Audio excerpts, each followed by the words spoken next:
In this lesson, we're going to learn about adjusting exposure. So I've brought open this long exposure night shot, which I think will be a fun, creative one to play around with.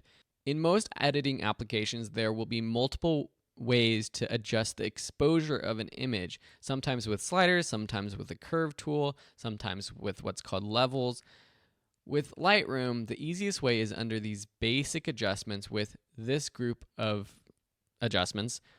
For tone, you've got exposure, contrast, and then you have these other sliders down here which adjust individual parts of an image. So let's go through them so I can show you what's actually happening. Exposure, now you know, or you should know if you've taken this class, is the overall brightness of your image.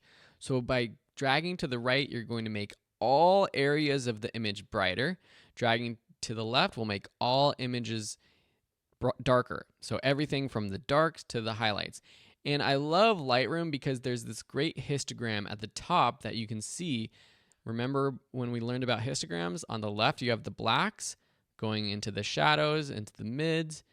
Over on the right, you have your highlights and then pure whites. So your blacks are your pure darks, your whites are your pure whites, and those are overexposure and underexposure. And sometimes it's okay if you have some of that. Here we have a little bit of complete white overexposure. That's where the headlights of this light were.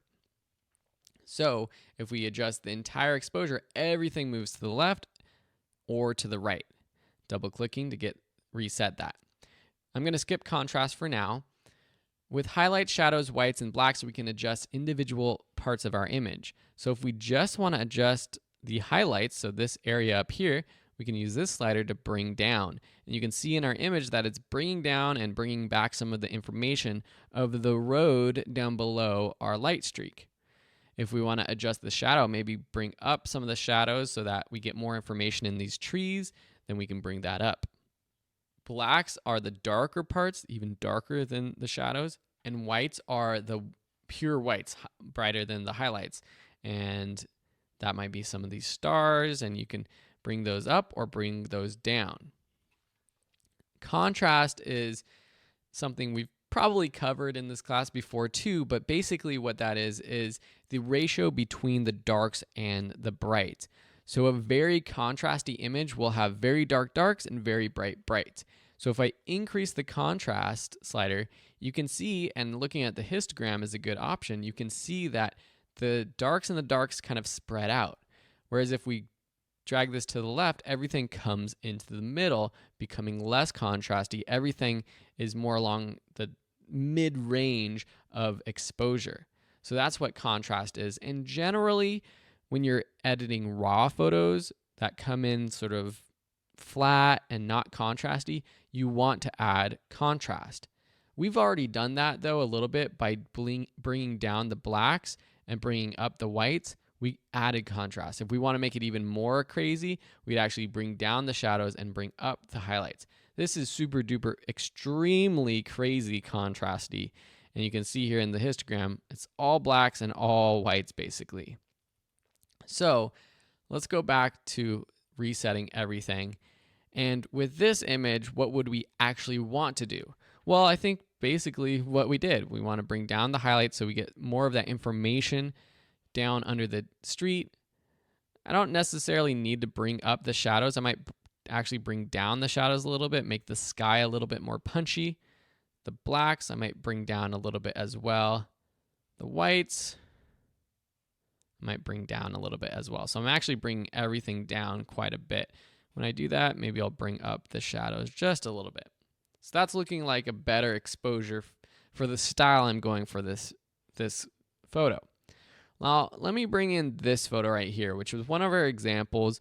Not the greatest portrait in terms of composition because we got this big, bright background that's super distracting. This line going through Will's head, it's not that good of a composition or framing. But with editing, we can fix some of these things, make it a little less intense. So this is a highlight up here. So what would we adjust? Either the highlights or the whites. You got to sort of play around. Some of it might be the highlights. And if I drag this to the left, you can see I get some of that information back. Now let's try the whites. And yeah, dragging the whites all the way down does help. You get some of that brown of the ground and it's not completely pure white. Now our histogram is relatively better, a big hill in the middle, rather than having things over on the right-hand side. So that's pretty good. And you can see that, watch the histogram, watch in the top right. As I drag this to the right, see the triangle in the top right go from yellow to red to white?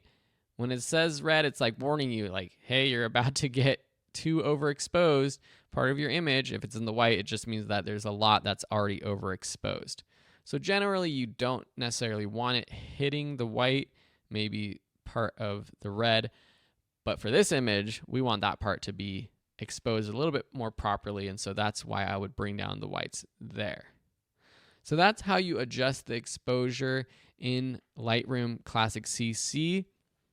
We're going to continue with the next lessons on some of the other adjustments like color and saturation.